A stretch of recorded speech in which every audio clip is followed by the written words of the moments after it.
Salut, je suis Joe Félix, bienvenue sur ma chaîne Connaître ce monde. Aujourd'hui, on continue avec la 5e partie de la série biblique.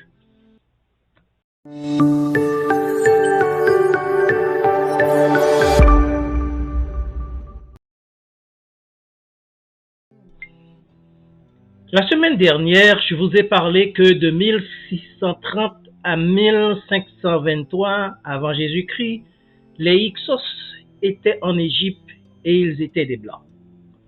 Je vous avais fait savoir aussi qu'on n'a rien dit de la date spécifique du temps où les Juifs étaient esclaves en Égypte.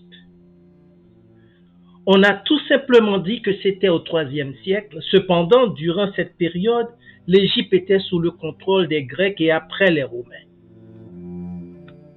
Moi, je me demande qui était en esclavage en Égypte. Qui? Lorsqu'un leader spirituel commence son ministère pour une nouvelle religion, il est allé prêcher parmi les démunis et les défavorisés.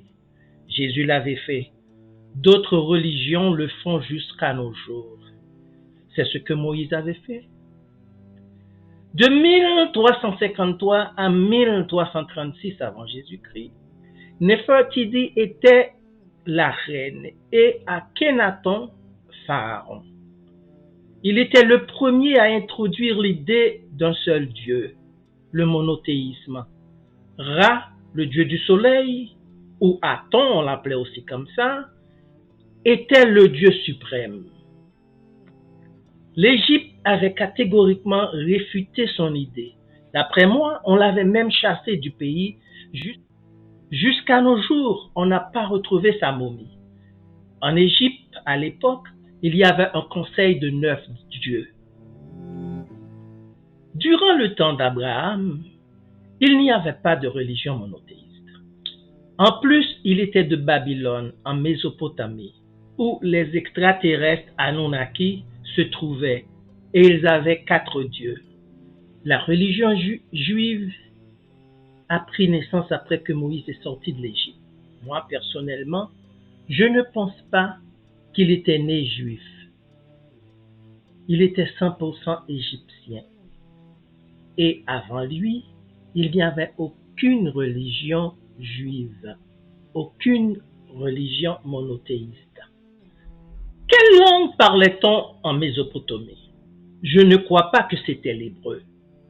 Les gens avec lesquels Moïse avait quitté l'Égypte parlaient la langue égyptienne, d'après moi, et adhéraient au Dieu égyptien, tout comme Moïse. Un Français a écrit dans son livre que ces gens-là questionnaient Moïse, et c'était lui qui leur avait raconté l'histoire de la Bible telle comme on la sait aujourd'hui. Il leur a donné différentes versions avant de leur donner cette version finale qui a été corrigée et réécrite et dont certains passages avaient été enlevés. Il y avait la bibliothèque d'Alexandrie en Égypte et Moïse assurément y avait accès. L'Égypte, d'après moi, était le gardien des secrets du monde. Mes chers amis, c'est à vous d'en tirer votre propre conclusion. Merci d'avoir pris le temps de regarder cette petite vidéo. N'oubliez pas de la liker, de vous abonner et d'appuyer sur la cloche de notification. Merci. À la semaine prochaine.